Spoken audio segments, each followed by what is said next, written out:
नमस्कार, मैं शशि सुधा, आपकी आर्ट टीचर। स्वागत है आपका हमारे YouTube चैनल में। आज हम मोहनजोदड़ो से प्राप्त अन्य सामग्रियों के बारे में पढ़ाएंगे। तो पहली सामग्री है मोहरें। मोहनजोदड़ो से पशुपति नाथ की मोहरें प्राप्त हुई है। इस मोहर को शिवा की मोहर भी कहते हैं। इन मोहरों का माध्यम है सेलखड़ी, गोमेद, कांचली मिट्टी। इस मोहरों पर जानवर के प्रकार 5 पाए गए हैं और जानवरों की संख्या 6 पाई गई है। दाएं तरफ हाथी और शेर का चित्र अंकित है और बाएं तरफ गैंडा और भैंसे का चित्र अंकित है। नीचे 2 हिरण या 2 बारहसिंगा का चित्र अंकित है। इन मोहरों का क्या क्या उद्देश्य है? मोहर व्यापार के लिए प्रयोग होते थे और ताबीज के रूप में भी प्रयोग किया जाता था। मोहरों का आकार है वर्गाकार, आयताकार, सिलेंडराकार, त्रिभुजाकार। सर्वाधिक प्रसिद्ध मोहर वर्गाकार रूप में प्रसिद्ध थी। मोहनजोदड़ो में बेलनाकार मोहरों की संख्या 6 प्राप्त हुई है। मोहरें हाथी दांत की भी प्राप्त हुई हैं। मोहरों की खोज कनिंघम ने 1885 ईस्वी में की है। मोहरों की संख्या 1200 के करीब पाई गई है। मोहरों की माप 2.8 इंच इंटू 2.8 इंच सबसे बड़ी मोहर प्राप्त हुई है और 0.75 इंच सबसे छोटी मोहर प्राप्त हुई है। इन मोहरों पर जो लिपि अंकित की गई है उसे चित्रात्मक लिपि या पिक्टोग्राफी कहते हैं। इन मोहरों पर कुल 400 अक्षरों का संकेतात्मक अक्षर प्राप्त हुआ है। मोहरों का चित्रण विषय आइए देखते हैं। तो प्रमुख रूप से जानवरों में यूनिकॉर्न, कुबड़ बैल, नटुआ बैल, हिरण, बारहसिंघा, पीपल, बरगद के पेड़ इत्यादि। जानवरों में गति एवं शरीर में धारियां बनी होती थीं। कलाकृति है बर्तन। बर्तन की सामग्री है पत्थर, धातु, मिट्टी, टेराकोटा आदि। बर्तनों का रंग लाल एवं उस पर चित्रकारी काले रंग से की गई है। बर्तनों की चित्रकारी पैटर्न को एप्लिक पद्धति या ज्यामिति पैटर्न कहा गया है। बर्तनों पर पशु पक्षी, प्रकृति और भयंकर आकृतियों का चित्रण भी किया गया है।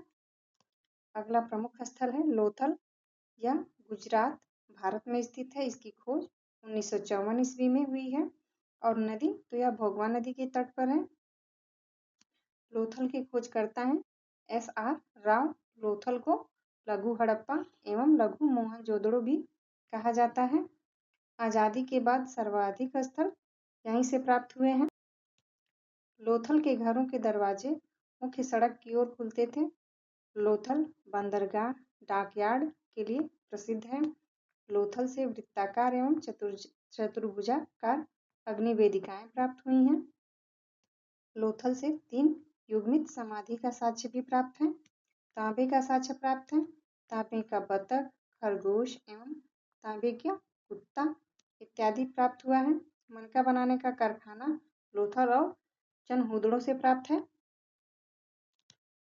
धूर्त लोमड़ी की कथा का चित्रण बर्तनों पर प्राप्त हुआ है। लोथल का व्यापारिक संबंध फारस एवं ईरान से था। यहाँ फारस की मोहरों का साक्ष्य प्राप्त है। लोथल में जल प्रबंधन का सबसे उत्तम व्यवस्था थी। मनके बनाने का कारखाना लोथल से प्राप्त है। धान की भूसी का साक्ष्य भी लोथल से प्राप्त। हाथी दांत के बने पैमाने प्राप्त हुए हैं लोथल से। लोथल से नाव का चित्र भी मिला है। अगला स्थल है धौलावीरा। धौलावीरा का शाब्दिक अर्थ है सफेद रंग का कुआं। इसकी स्थिति है यह कच्छ जिला गुजरात में स्थित है। इसके खोजकर्ता हैं JP जोशी। इन्होंने 1967 और 68 ईस्वी में इसकी खोज की थी। धौलावीरा के उत्खनन करता है RS बिष्ट। 1990 में इन्होंने इसका उत्खनन करवाया था। और लोथल मनहर या मनसेहरा नदी के तट पर स्थित है। लोथल की धौलावीरा की क्या क्या विशेषताएं हैं, आइए इनके बारे में जानते हैं।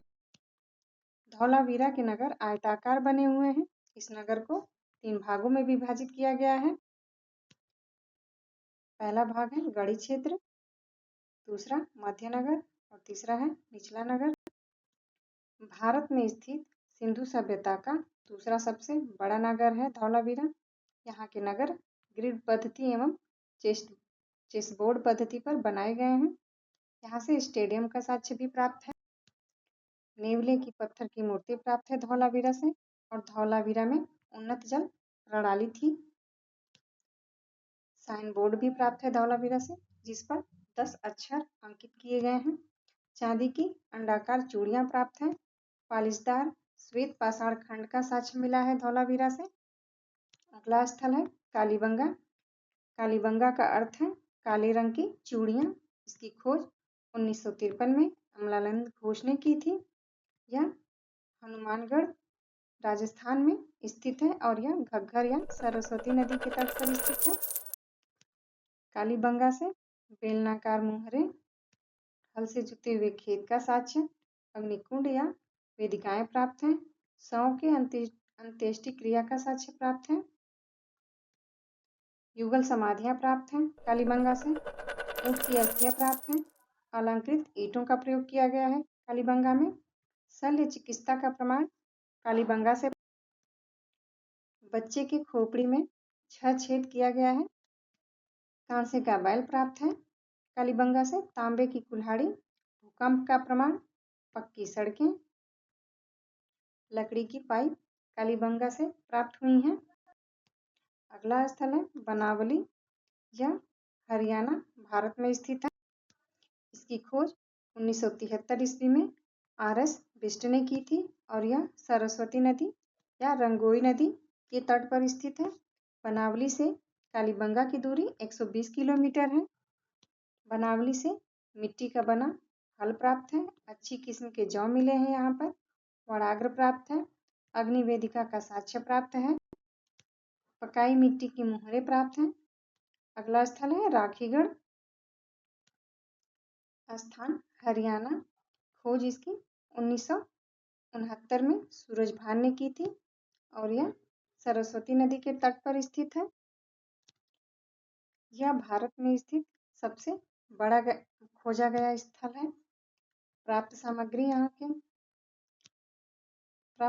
यहाँ से क्या क्या प्राप्त हुए हैं, तो मिट्टी के मनके, अग्निवेदिकाएं। अगला प्रमुख स्थल है रोपड़। इसे रूपनगर भी कहा जाता है।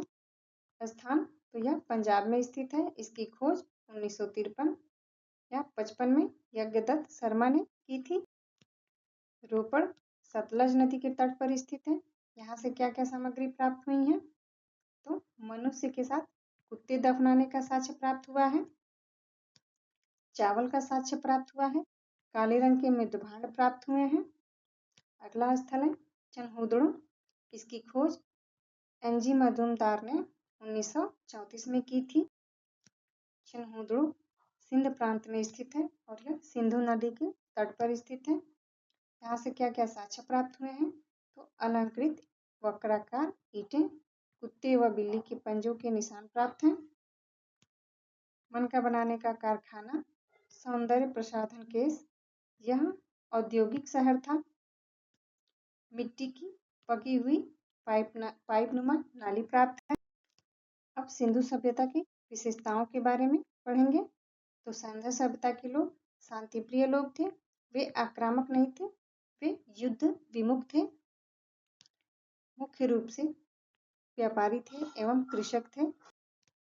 सिंधु सभ्यता मात्र सत्तात्मक थी। सिंधु सभ्यता के लोग पशुपति की पूजा करते थे।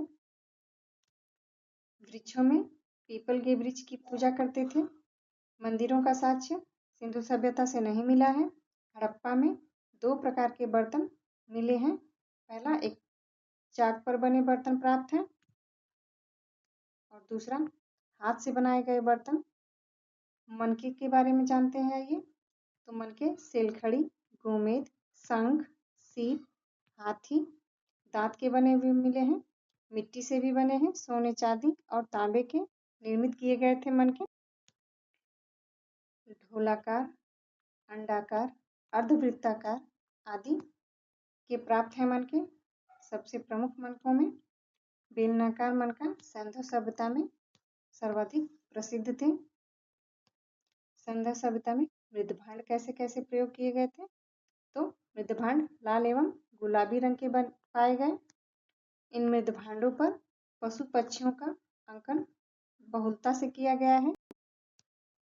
सिंधु सभ्यता के लोग गाय और घोड़े का अंकन मोहरों पर नहीं करते थे।